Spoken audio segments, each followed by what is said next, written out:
nenhuma dúvida que o presidente da República ele constrói as condições para desrespeitar o resultado das eleições de 2022, que lhe darão a derrota. Então, seguramente, nós temos um golpe em curso, um golpe em curso. Aliás, desde o primeiro dia de mandato de Jair Bolsonaro, que ele trabalha com tensionamento e sempre elegendo inimigos imaginários para poder acionar as suas hóstias e impedindo qualquer discussão democrática. Acho que está em curso no país o negacionismo, que não é um negacionismo apenas da ciência, ou negacionismo que é pontual ou circunstancial, mas há um negacionismo estrutural. Se nega a própria realidade. E aí se constrói uma narrativa para substituir a própria realidade. E quando os fatos se impõem, se diz, ora bola, são só os fatos, vamos ignorá-los.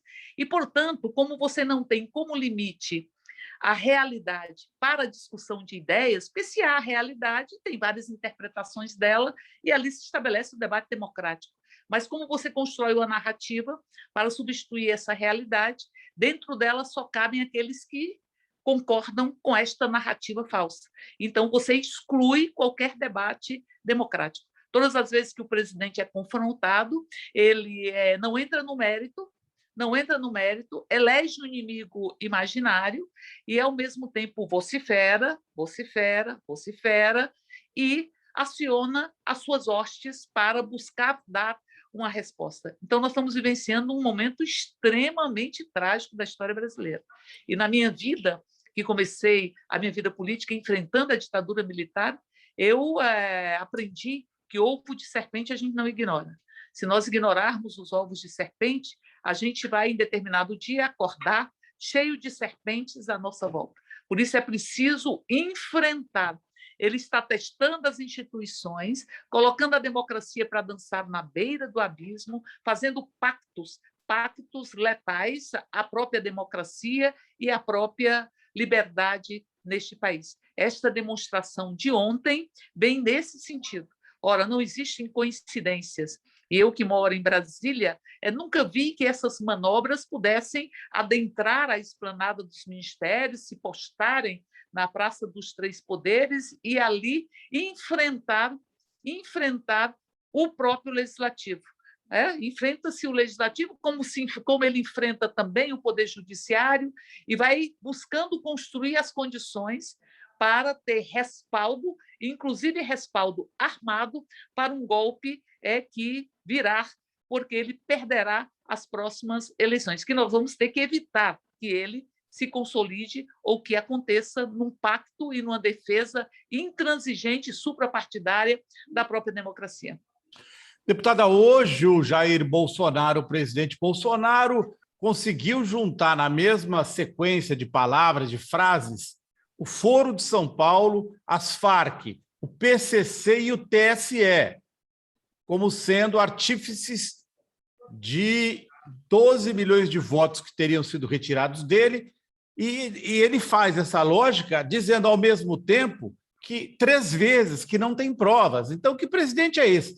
E não sei se a senhora conseguiu ver o vídeo que está circulando, mas a certa altura, os apoiadores dele parece que fazem um mugido do fundo. Eu não entendi direito, mas tem claramente, parece que é um mugido de fundo.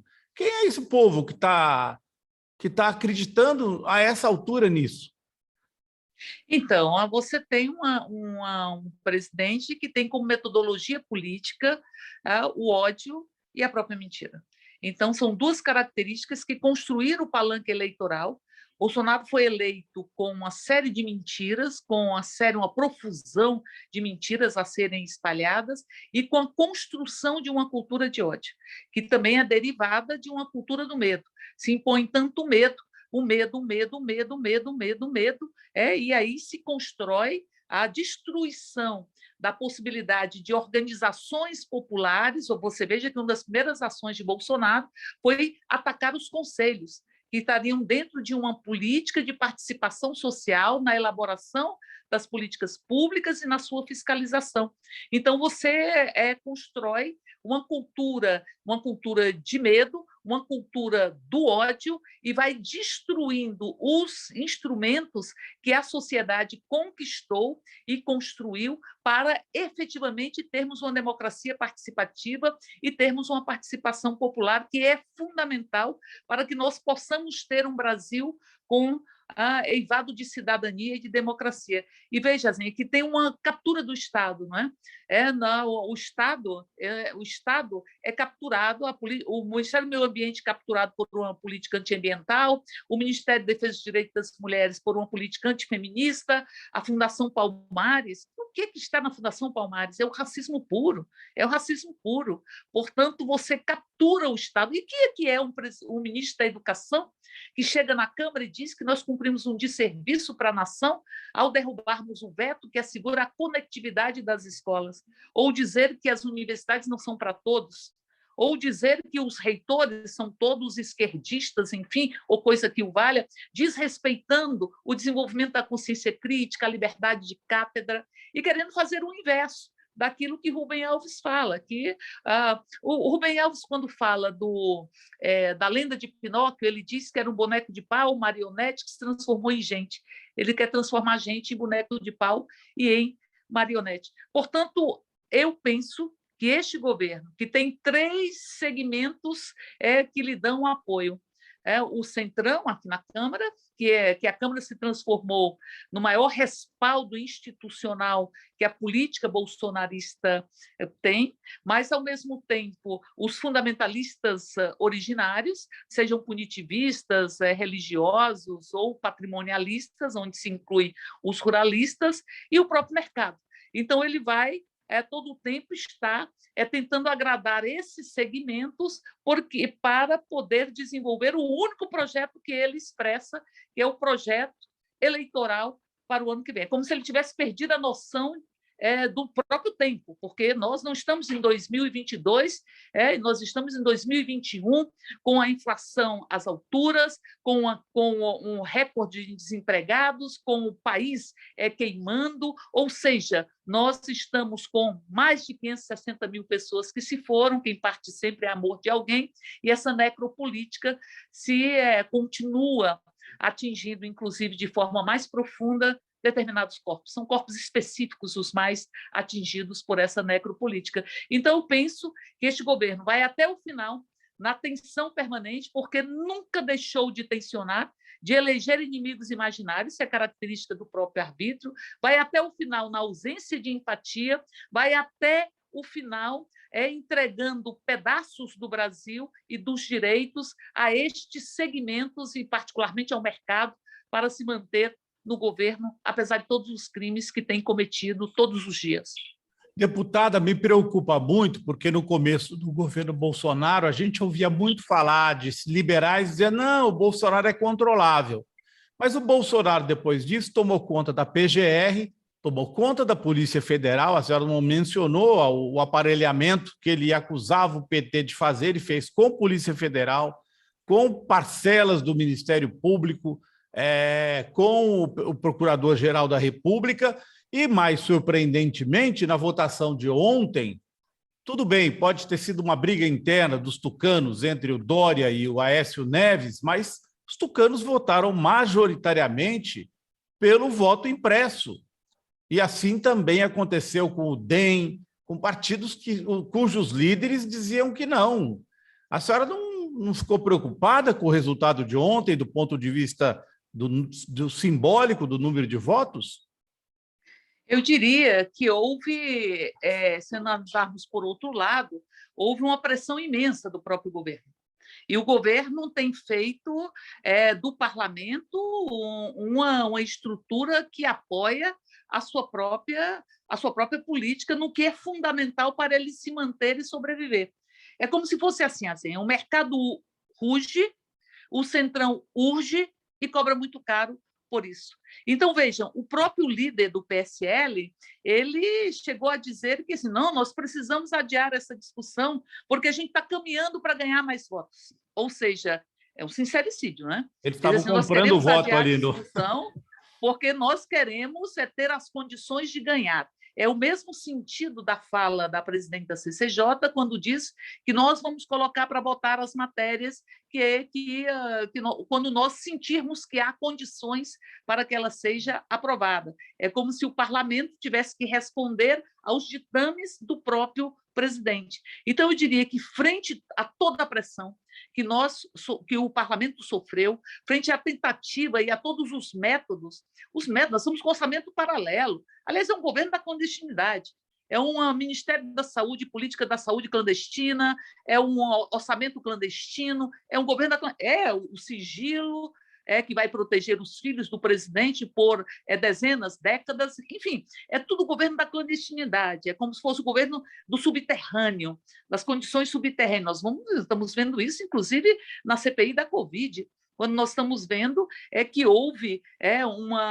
há uma disputa no Ministério da Saúde para ver quais são os grupos que poderiam se locupletar de forma ilegal com a morte do povo brasileiro. Então, o governo da subterraneidade, o governo da escuridão, é como se as luzes da república, da democracia, não atingissem, é o governo dos porões. É isso que nós estamos vivenciando com Bolsonaro. Então, se nós analisarmos por outro lado, que é tanques nas ruas, toda a discussão, a priorização que o governo deu, que não deveria ser prioridade, o voto impresso.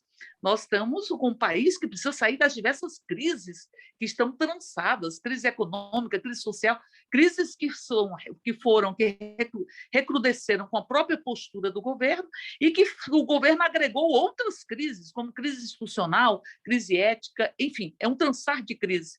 E ali o governo priorizou, ameaçou, estabeleceu de todas as formas possíveis do que pode ser dito e é visível e do que não é visível, que, aliás, é a prática, como disse, subterrânea de atuação deste governo, para tentar aprovar essa proposta de emenda constitucional.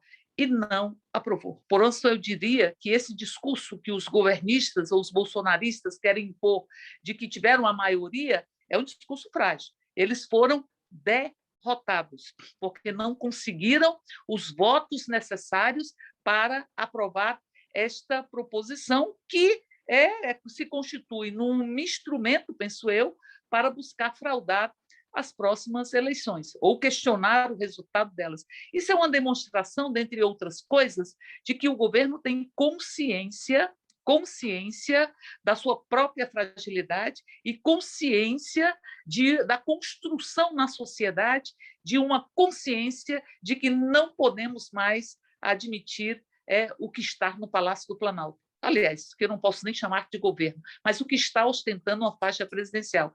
Peito estufado de fascismo, de misoginia, de reprodução desse pacto letal no Brasil entre o racismo e o patriarcalismo, ou seja, peito estufado de fascismo que ostenta hoje uma faixa presidencial. E ali o governo sabe que as condições para que ele possa continuar existindo, elas vão se enfraquecendo na medida em que cresce a consciência da própria população.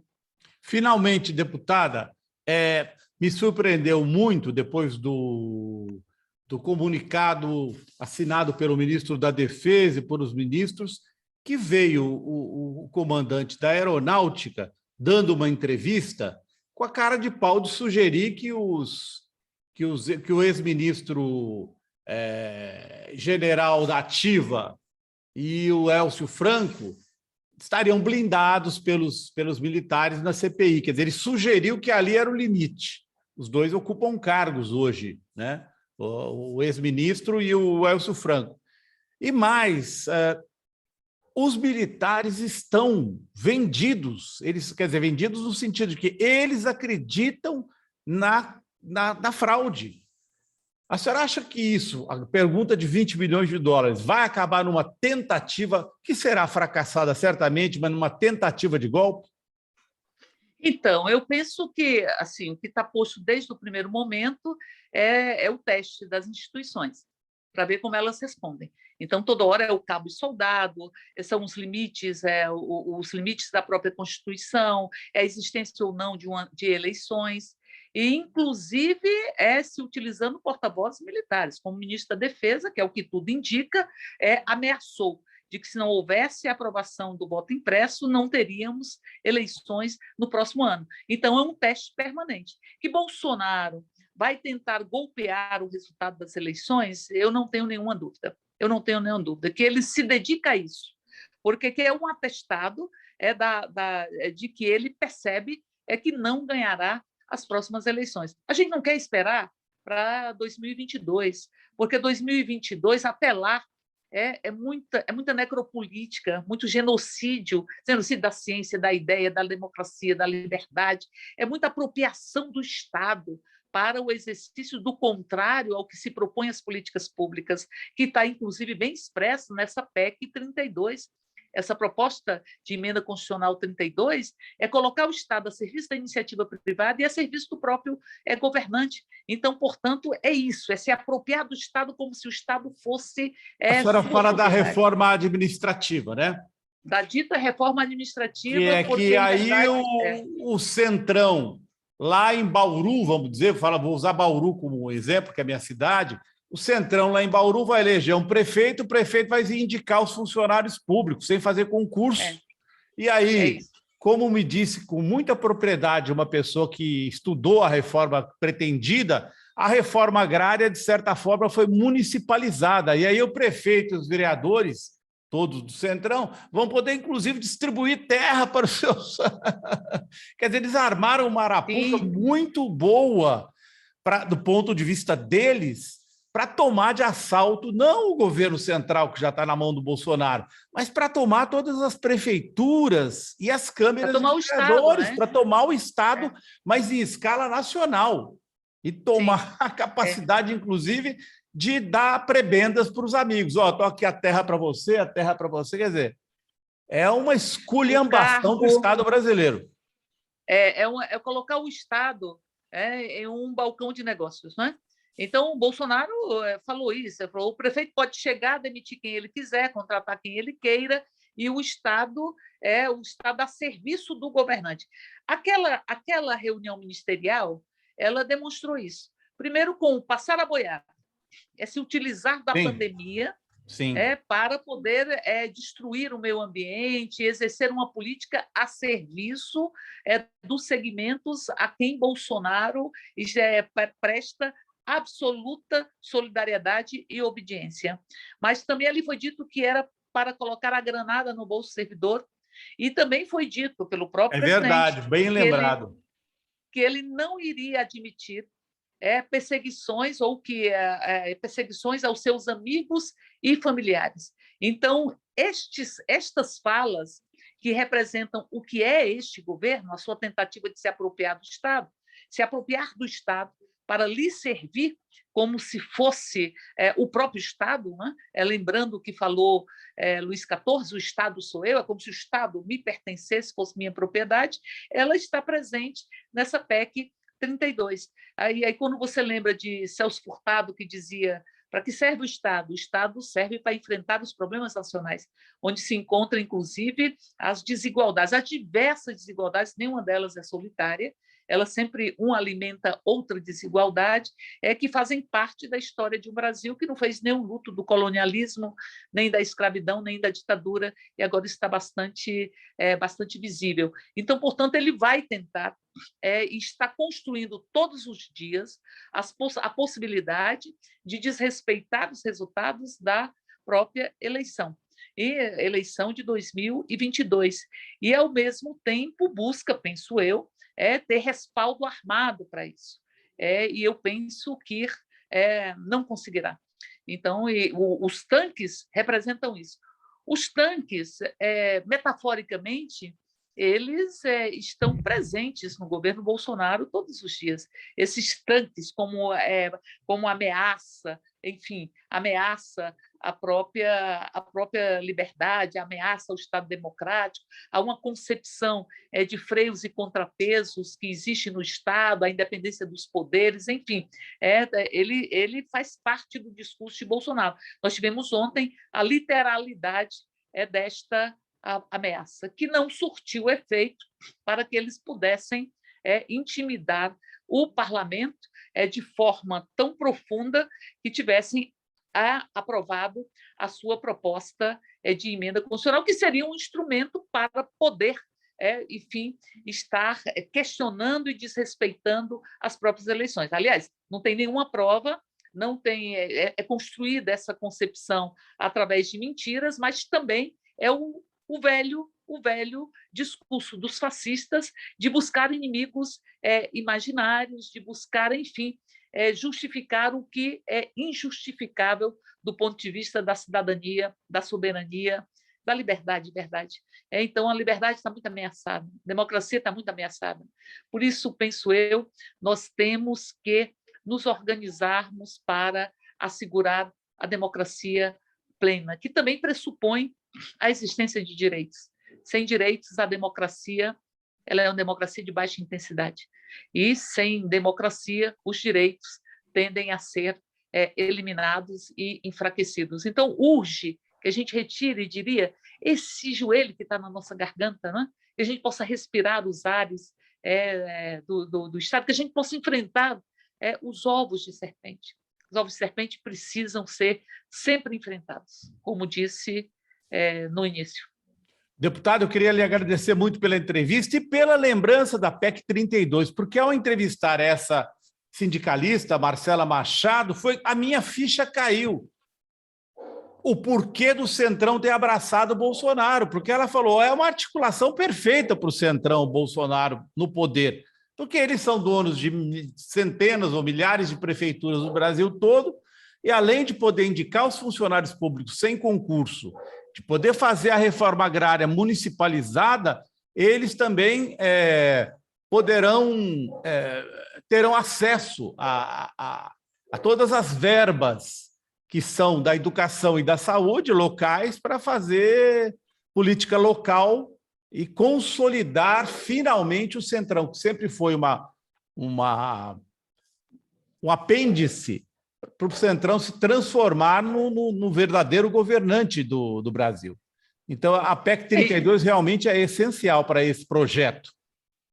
Sim, como também você tem o arrancar o Brasil dele mesmo, né? Quando você vende os Correios, a Eletrobras, enfim, para atender o mercado. E aí as prefeituras, deputada, as prefeituras pela PEC 32 poderão licitar qualquer serviço público. Você imaginou a festa que vai ser isso?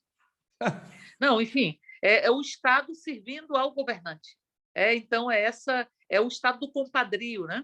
Ou seja, é a República Velha. E tudo isso eles falam que é para modernizar o Estado. É como eles também se apropriam das palavras, não é? É uma apropriação das palavras para que elas representem o contrário do seu verdadeiro significado. Os significantes também estão sendo capturados, assim como os corpos, a verdade, enfim, e o próprio Estado. Então, vamos continuar resistindo.